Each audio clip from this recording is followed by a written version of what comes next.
Okay, 1, 2, 2, mic check. Yeah, okay, well, that's plugged in. I can hear myself, which is fantastic. Not entirely sure that we're recording.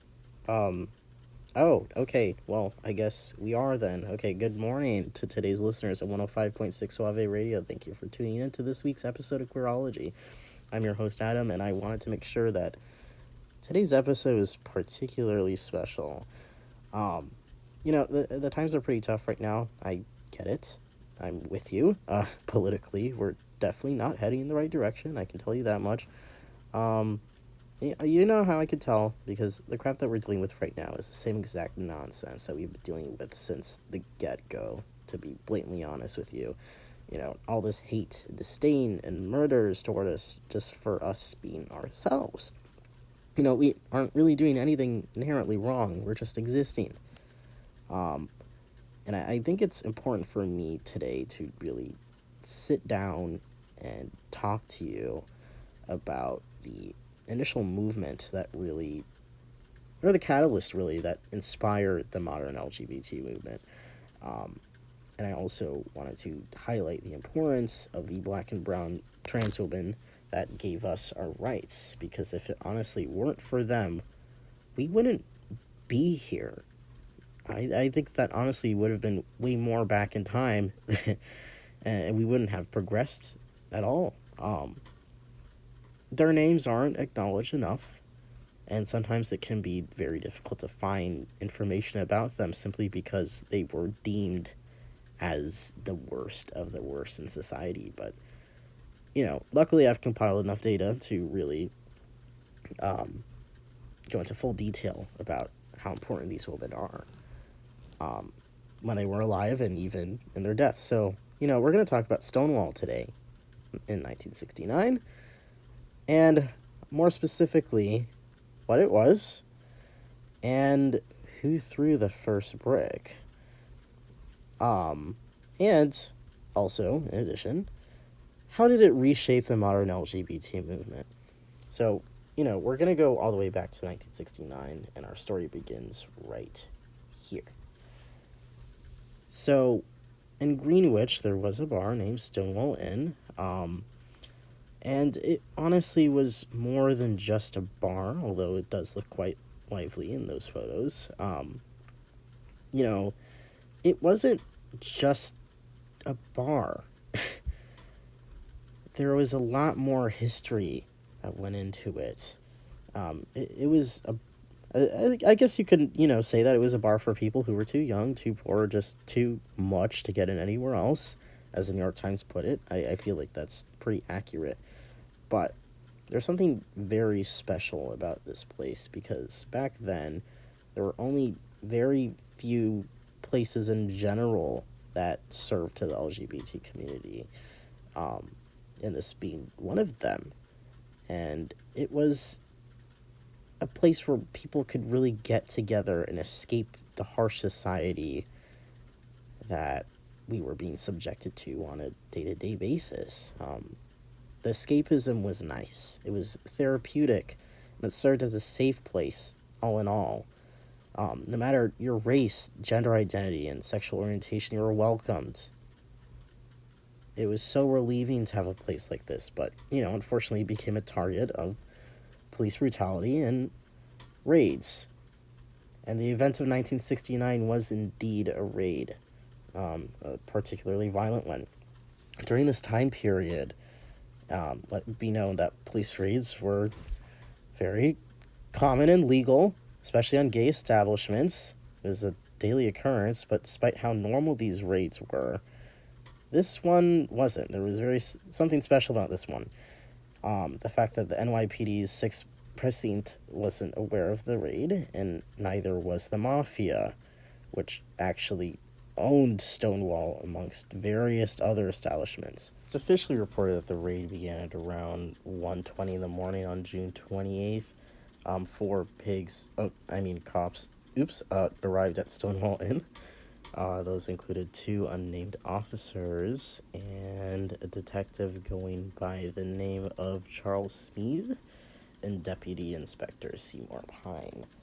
and all of them arrived on the premises and weren't honestly even remotely nice about making themselves known. They just shouted out loud, police, we demand entry.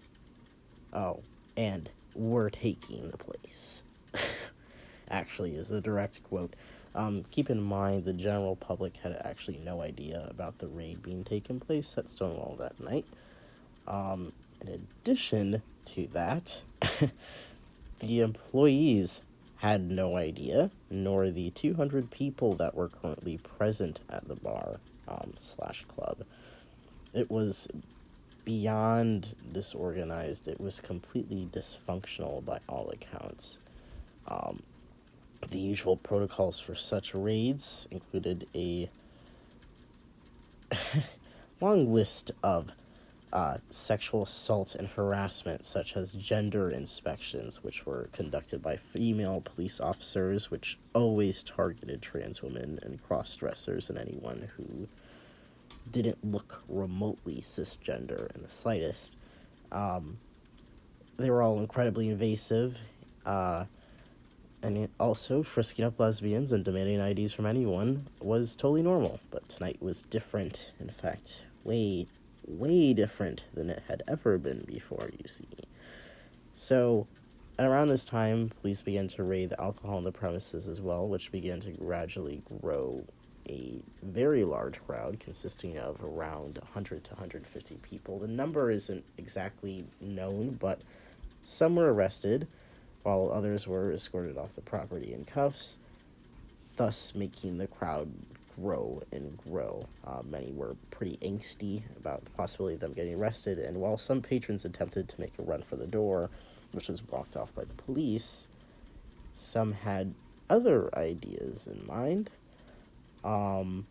and things progressively just became more violent. People were throwing things, batons were being beaten over people's heads, such as a person going by the name of Stormy, a butch lesbian that was well known in the area, and they were forcefully brought out of the bar in cuffs.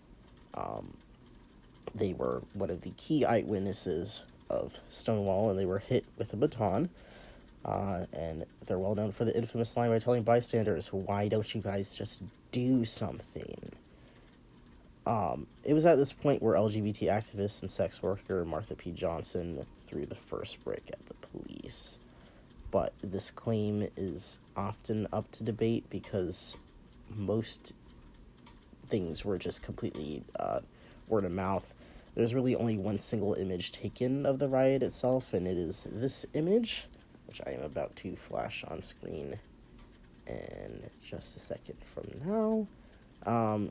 It's shocking because there it is. There we go. Yes, it's shocking because really you would think that more images exist, but they really didn't.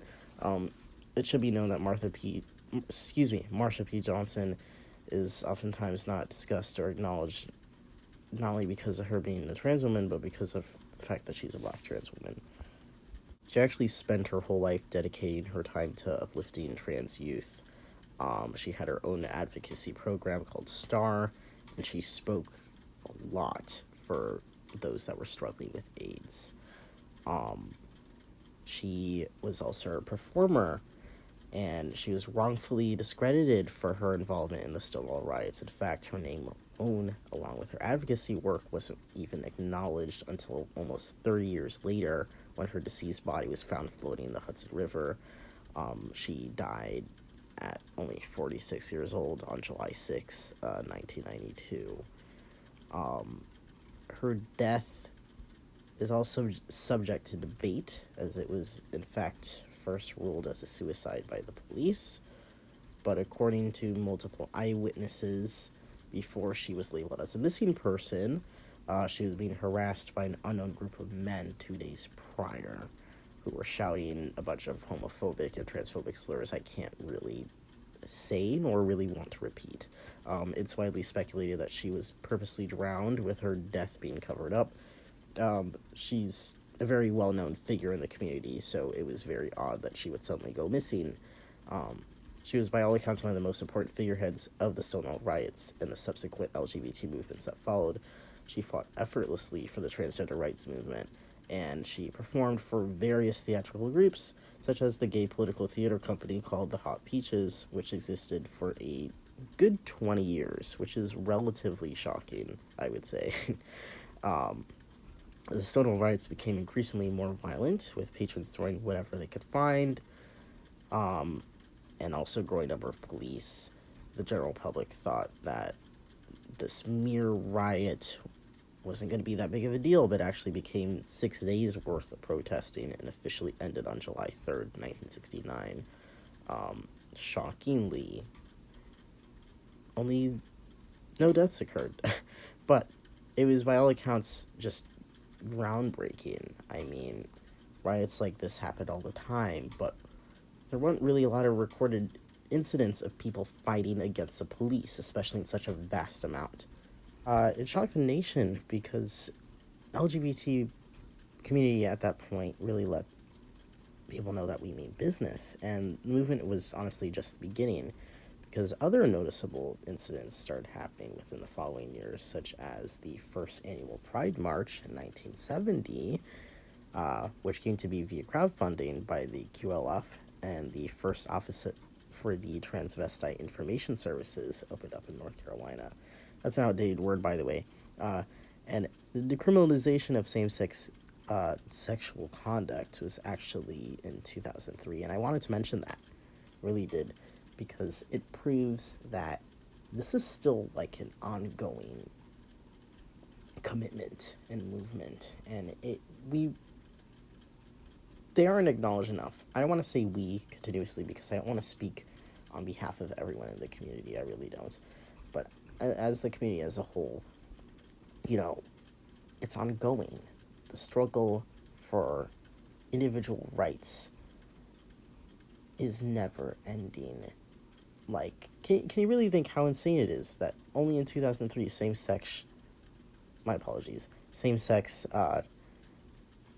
relations were decriminalized, over 40 years, if not more, after Stonewall. Yeah, and that's fantastic. I'm happy. That's great. But that movement itself modernized the LGBT movement. I mean, nothing had ever really been done like that before. And that proves just how powerful the community is, because if it wasn't for them and if it wasn't for these black trans women, we wouldn't have these things. The work that black trans women have done in terms of advocacy and protesting and rioting is unbelievable. America wouldn't have LGBT rights and protections if it weren't because of these women. And that isn't even from a biased standpoint. I was told that I have to be maybe a little less biased than I had previously been. I was told this by my professor, actually, and thank you for your commentary. And even from an academic perspective, I will say that the LGBT community has been nothing more than a groundbreaking. It's powerful, radiant, beautiful, and full of life. The fight for LGBT rights is, like I said, ongoing, especially here in the States. Just this year alone, under Trump's ruling, over 426 attacks have been made on LGBT people. Vlad actually reported this, and this has been in less than a year. So, LGBT community is a social movement, and it must continue, and it must thrive and progress. And that's honestly all I have to say for today's podcast episode. I'm very, very thankful that so many of you managed to tune in, actually. Yeah, thank you. Okay, well, let's get ready for tomorrow's episode. I will see all of you guys at the same exact time. Thank you so much for listening.